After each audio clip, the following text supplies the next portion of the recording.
Baroda youth federation દ્વારા બાળકોના સર્વાંગી વિકાસને લઈને તેમના દ્વારા જોયકેશન 2.0 પ્રોજેક્ટ શરૂ કરવામાં આવ્યો છે અને તેના ખાસ ઉદ્ઘાટન પ્રસંગે વડોદરા લોકસભા બેઠકના ઉમેદવાર ડોક્ટર હેમાંગ જોશી ખાસ ઉપસ્થિત રહ્યા હતા।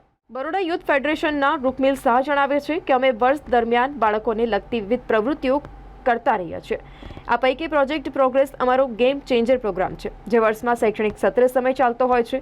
બાદમાં વેકેશન સમયે અમે બાળકોને સર્વાંગી વિકાસને ધ્યાનમાં રાખી પ્રોજેક્ટ જોયકેશનનું આયોજન કરતા હોય છે। આ વખતે જોયકેશન 2.0 શરૂ કરવામાં આવ્યું છે, જેમાં વેકેશન દરમિયાન બાળકો સ્ટોરી ટેલિંગ, સંસ્કારોનું સિંચન, પર્યાવરણ, સંસ્કૃતિ સહિત 15 જેટલા વિષયો ઉપર તેમને રસભર જ્ઞાન પીરસવામાં આવશે। રૂકમિલ શાહ જણાવે છે કે આ વખતના પ્રોજેક્ટ જોયકેશન 2.0માં અગાઉ કરતાં વધારે વિષયોને ઉમેરવામાં આવ્યા છે। 2.0માં માત્ર થિયરી પણ નહીં, પરંતુ નાની મોટી એક્ટિવિટી થકી પણ બાળકોને પ્રવૃત્ત કરવામાં આવનાર છે। આ વખતે 10 અલગ અલગ કેન્દ્રો ઉપર જોયકેશન 2.0ની શરૂઆત થશે, જેમાં અંદાજિત 2000 બાળકો ભાગ લેનાર છે। આ વખતે વોલેન્ટિયર્સ પણ વધુ છે, જેથી પ્રતિ વિદ્યાર્થી ધ્યાન વધારે રાખવામાં આવશે અને સારામાં સારી રીતથી તેમને પ્રવૃત્ત કરી શકાશે। આખરમાં રૂકમિલ શાહ જણાવે છે કે જોયકેશન 2.0ના ઉદ્ઘાટન પ્રસંગે ભાવિ સાંસદ તરીકે પ્રદેશ ડોક્ટર હેમાંગ જોશીની વિશેષ ઉપસ્થિત રહી હતી।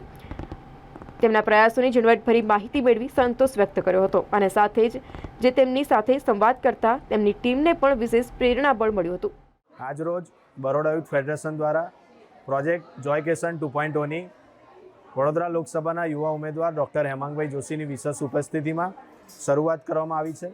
10 અલગ અલગ સેવા વસ્તીમાં એક જ સમયે આ પ્રોજેક્ટ જોયકેશન 2.0 અંતર્ગત આ ચાલવાનો છે, જે પાછળનો ઉદ્દેશ્ય એ છે કે સેવા વસ્તીમાં રહેતા બાળકો પણ એક સમર કેમ્પનો લાભ લઈ શકે।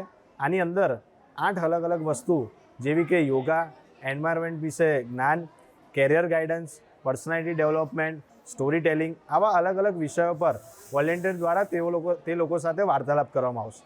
આપણે સૌ જાણીએ છીએ કે બાળકોમાં કોઈને કોઈ કલા છુપાયેલી હોય છે, પણ આ સમર કેમ્પ અંતર્ગત એમનામાં રહેલી કળા વધારે આગળ આવે અને આગળ જઈને કલામાં તેઓ નિપુણ થાય એવા એક પ્રયત્ન સાથે બરોડા યુથ ફેડરેશન દ્વારા પ્રોજેક્ટ જોયકેશન 2.0ની શરૂઆત કરવામાં આવી છે।